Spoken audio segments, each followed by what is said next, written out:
¿Qué tal, justiciables? Este es el podcast de Abogados 2.0 y en este podcast vamos a hablar de la notificación por edictos, que es un tema muy poco visto por los abogados y que nos puede ayudar al tema de que cuando ya no se localiza una persona en su domicilio o esté desaparecida y ya no tengamos un dato donde encontrarlo, podemos notificarle por este medio. Soy el licenciado Juan Márquez. Soy el licenciado Josafat Martínez.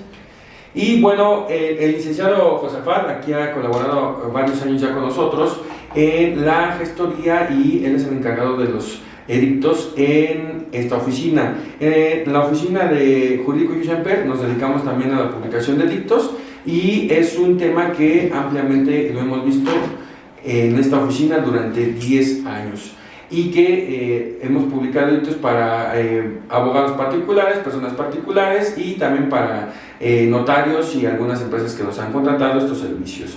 En ese sentido, pues sí les podemos decir que hay una amplia experiencia en la publicación de los mismos. Tenemos convenios con varios periódicos para la publicación de los mismos y en ese sentido podemos establecer el tema de, bueno, ahorita darles una idea exacta de lo que son los edictos y en este tema vamos a hablar exclusivamente de dos circunstancias, de qué tipos de edictos hay y la notificación por medio de edictos en los juicios civiles que hay en el Estado de México. Y bueno, pues el Código de Procedimientos Civiles del Estado de México manifiesta que una vez que se haya notificado a la persona o tratado de notificar y que posteriormente ya no es posible su notificación en el domicilio que se señaló para ello, no se localice, no se encuentre en ese mismo, hay un proceso para notificar por edictos. Antes de la notificación por edictos hay un proceso. Una vez que en la razón de notificación del juzgado efectuado por obviamente el notificador o la persona habilitada por el tribunal para tener fe de como notificador o ejecutor, se tiene que verificar que ahí no es posible localizar a la persona. Hay dos situaciones: que no vive ahí o que sí vivió ahí o tiene familiares, pero ya no tiene un domicilio común ahí o ya no tiene una habitación común ahí. Entonces, en ese sentido, nosotros solicitamos a través de los medios de forma de localizar a las personas, solicitamos oficios de búsqueda y localización de la persona. Cabe aclarar aquí que hay unos datos que nos piden las autoridades, que son el CUR, o en su defecto, si no tenemos el CUR, los datos con que se encuentra inscrita su nacimiento de esa persona, que por ejemplo es Pablo Esteban Martínez y está registrado su nacimiento en el Estado de México y es de fecha de nacimiento 25 de octubre del 89. En ese sentido ya establecimos también, ya proporcionamos los datos que nos solicitan las autoridades para buscar a la persona y con esta situación ya procedemos a efectuar la búsqueda de localización de las personas. ¿En dónde se giran estos oficios de búsqueda de localización? En el ISSSTE, en el IMSS, el ICEMIM, en la Secretaría de Seguridad Pública y Tránsito del Estado de México, en el SAT o Hacienda, en el TEMEX, en la Secretaría de Seguridad Pública del municipio donde radicó por última vez la persona. También lo giran al INE, se gira también a CFE y serían todos los que giran aquí, son como 9 autoridades. Si es que en todas las autoridades, una vez dejados estos oficios, tienen 5 días para contestarlos, ¿no es así? De 3 a 5 días. Para contestar estos oficios. El CISAR también nos ha ayudado a diligenciar los oficios de búsqueda de localización y una vez que estos oficios sean contestados de manera negativa en localizar el domicilio, pues obviamente se procede a la publicación por edictos. Pero aquí hay un tema en la búsqueda y localización de la persona. Hay veces que si nos arroja un domicilio, ese domicilio se tiene que agotar. ¿Cómo se agota? Por ejemplo, el último domicilio que supimos fue en Ecatepec, pero resulta que la Comisión Federal de Electricidad nos dice que hay una persona que sí tiene un domicilio en Michoacán. Pues ni modo, hay que ir a agotar ese domicilio a Michoacán por medio del exhorto, pero también ahí la razón notarial, perdón, de notificador, puede ser que se haya abstenido de notificar porque no se localizó a la persona, no vive ahí, o vivió pero ya se movió de ese lugar, ¿no? Entonces, en ese sentido, pues también es imposible notificarle, se regresa el exhorto, se le dice al juez natural que no es posible la notificación a través de los medios que marca la ley, y posteriormente procedemos, ahora sí, a la publicación de los edictos, ¿no es así? Cuando llega contigo, sí. ¿Qué es el proceso a seguir? Mire, una vez ya como tal emitido el edicto por el juzgado, pues nosotros lo recibimos en la oficina. Obviamente, bueno, el proceso dentro de los edictos es contabilizar el edicto, ya que pues obviamente tiene que publicarse en donde viene ordenado, que en este caso podría ser el Boletín Judicial del Estado de México, de la Ciudad de México, la Gaceta del Gobierno, y pues obviamente, como bien lo comentaba, si su último domicilio conocido fue en el Estado de México, pues es un periódico a nivel Estado de México. Si fue en la Ciudad de México y el Estado de México, probablemente un periódico a nivel Estado de México y Ciudad de México. O como lo comentaba, si su último domicilio fue en Guerrero, Michoacán, pues hay veces que se lleva a cabo en algún periódico de circulación a nivel nacional. Asimismo, también han habido ocasiones en las que ya se ordenan edictos en el Diario Oficial de la Federación.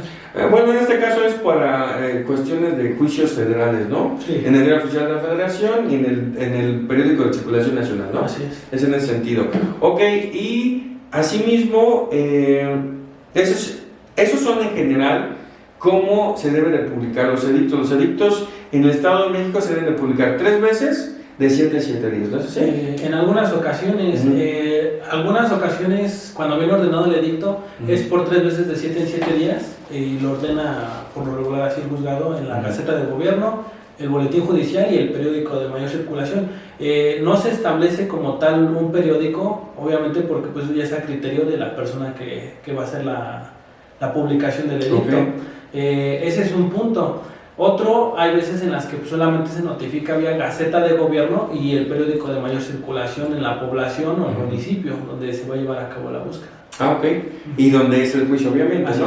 Es. Ahora bien, ¿qué situaciones específicas o especiales has tenido o complicaciones que luego pues hemos tenido que solucionar aquí en la oficina, que es muy recurrente en los edictos y que tú puedes darles un consejo a los abogados para que eviten esos errores? Pues los más comunes. El más común es cuando son edictos para monedas de remate.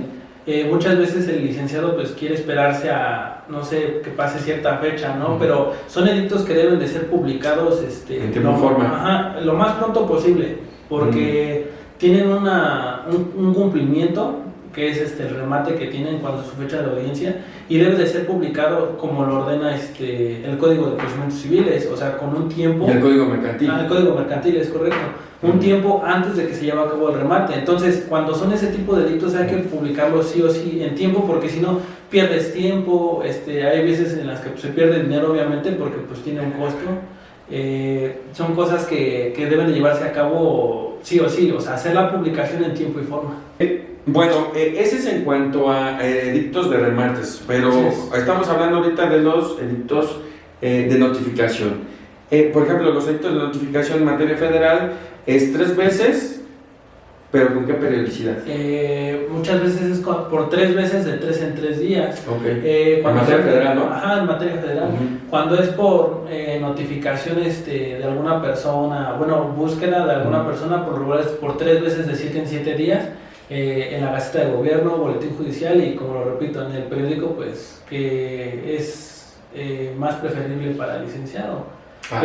Un consejo para ese tipo de delitos es, una vez que el juzgado emite el edicto, hay que revisar bien los datos, muy bien los datos, porque nos ha pasado que se publica el edicto Y una vez realizado eso, el licenciado lo revisa y dice, oye, es que el nombre viene mal, ¿sí? Pero eso venía desde el edicto, entonces siempre hay que revisarlo bien una vez que lo emite el juzgado. Por ejemplo, otro tema que hemos visto muy recurrentemente en el área de edictos es que actualmente han desaparecido o extinguido varios juzgados. Por ejemplo, cuando se extinguieron los juzgados civiles del estado de Ecatepec, tuvimos el mismo problema en Ecatepec. Cuando se convirtió en juzgado corporativo, desaparecieron como 2 juzgados civiles, ¿no? Sí. Y también sucedió con los juzgados familiares de aquí de Ecatepec. Se extinguieron varios juzgados. Cuando se emitieron los edictos de aquel entonces, se tuvieron que corregir a la nueva denominación del juzgado, ¿no? Sí. Así está sucediendo también en Cuautitlán, ¿no? Sí, así es. De hecho, si no me equivoco, no tengo el dato ahorita, se emitió una circular, el Poder Judicial del Estado de México emitió una circular en la que pues explica cómo debe de cambiarse la denominación de cómo viene ordenado o quién ordena la publicación del edicto, ya que pues obviamente una vez llevando a publicar el edicto sin ese dato correcto, pues obviamente no lo rechazan. Ok, bueno, teniendo ese preámbulo, pues hay que tener mucho cuidado con los edictos. Nosotros cuidamos mucho el tema de leer los edictos, ya cuando nos toca transcribirlos, hay que transcribir los edictos y entregarlos en Word y en un disco, en Gaceta de Gobierno. Ahí es donde nos damos cuenta de muchos errores. Sí. Puntos, comas, el nombre mal puesto, la denominación incluso la denominación luego del juzgado, la fecha de validación no está. Sí. Esos errores sí nos quitan tiempo, ¿no? Bastante, o sea, porque técnicamente uno podría realizar la publicación así, pero pues obviamente como tal al licenciado que contrata el servicio pues le quita tiempo, porque cuando ve que el dato estaba mal, pues obviamente no les viene aceptado, ¿no? El resultado o la publicación ya de los edictos. Entonces como tal tiene que llevar a una corrección para realizar nuevamente la publicación del edicto. Ok. Bueno, pues en ese sentido es que en general son las publicación de edictos. La verdad es que la publicación de edictos es todo un tema específico del derecho y que aquí en la oficina de IU siempre lo hemos visto a través de 12 años de gestionar estos edictos para diferentes personas que nos contratan, ese servicio, y también de los que publicamos aquí, que de los asuntos que se llevan en la oficina, tanto de los asuntos civiles como de los asuntos familiares. Este tema sí es algo muy específico y que si gustan, y es un tema que les gustaría que ampliáramos, podemos darles más retroalimentación de este tema. Solamente dejen sus comentarios aquí abajo y con todo gusto nosotros podemos dar más razón de esta situación, de este tipo de servicio, que pues como les comento es un tema muy complejo, que debes de cumplir con tiempos y formas establecidos en la ley, como tanto civil como mercantil como familiar, para la publicación de los edictos. Y bueno, como ya lo refería, hay 3 pilares o 3 tipos de diferentes edictos, que son para notificar o reemplazar, para remates de inmuebles o bienes, y también sirven para la inmatriculación judicial o administrativa de los bienes que se están regularizando a través de estos juicios. Esos son los 3 tipos principales de edictos que hay. Y que obviamente son los pilares principales de todos los edictos y que tenemos conocimiento hasta la fecha que hay. Y bueno, los más delicados de todos son los mercantiles, ¿no? ¿Sí? Sí, así es. Como ya lo comenté, hay que cuidar mucho los tiempos en los que se debe de publicar, porque pues con un día que pase es más que suficiente para que el juzgado... Por ejemplo, la fecha de audiencia es el 19 de abril, un decir, ¿no? Estoy diciendo una idea vaga. Pero dice la ley que deben de exhibirse 5 días hábiles antes de la audiencia, ¿no? Los edictos. De hecho, hay que tener, en esa parte, hay que tener mucho cuidado. Muchas veces en el edicto lo menciona, mediar 5 días hábiles. Debe no ser menor a 5 días. Hay que leer bien eso, ¿no? Hay que leer bien. Por ejemplo, no menor a 5 días debe ser un día antes, o sea, serían 6 días antes de la audiencia. Y si dice no menos de 5 días, puede ser dentro de los 5 días antes de la audiencia, que puede ser incluso un día antes de la audiencia. Sí. Pero hay que leer bien esa parte, ¿no? Sí, sobre todo cuando, como les comento, cuando dice mediar, o sea, contar los días obviamente hábiles, porque pues hay veces que días feriados, sábados y domingos, pues no se cuentan como tal. Y por ejemplo, también había la otra vez, bueno, y eso nos ha sucedido muchas veces, publíquese el edicto dentro de 9 días. Ahí hay otro que dice, publíquese en los edictos mediando entre la primera y última publicación 9 días. Así es. Ahí está la diferencia, ¿no? Es lo complicado, o sea, hacer el conteo de pues, los días que debe de mediar, o sea, contando los días hábiles, no hábiles. Por ejemplo, cuando es dentro de 9 días, deben ser 9 días hábiles entre la primera y la segunda. Así es. Pero, por ejemplo, en el otro caso es que debe de medir entre la primera y la segunda 9 días hábiles entre una y otra, entonces es publico y luego debes contar 9 días y al 10º se publica. Pues se publica la última, ¿no? Y luego posteriormente a eso, el edicto también lo menciona, y posteriormente la última fecha de publicación y la fecha de remate también debe de haber un periodo que debe de pasar y se debe de respetar. O sea, por eso es que hay que cuidar mucho los tiempos de publicación. Sí, porque es un tema muy delicado, sobre todo porque ahí se rematan vehículos, inmuebles, cosas embargadas, o sea, bienes muebles embargados. No nos han tocado acciones ni obras de arte, nada de eso, pero también se pueden embargar y se pueden rematar ahí. Todo lo que se puede embargar. Exacto. Entonces, en ese sentido, es como nosotros hemos también establecido ese tema aquí en la oficina. Si quieren saber más del tema, con todo gusto podemos brindarles una asesoría referente a esta situación. Y recuerden seguirnos en nuestras redes sociales, en TikTok como Online Abogado, en YouTube como Jurídico Yusemper, en Spotify como Jurídico Yusemper, en Facebook también como Jurídico Yusemper y en Instagram como Abogados Yusemper. Recuerden seguirnos en nuestras redes sociales y déjenos sus comentarios aquí abajo y estamos para servirles.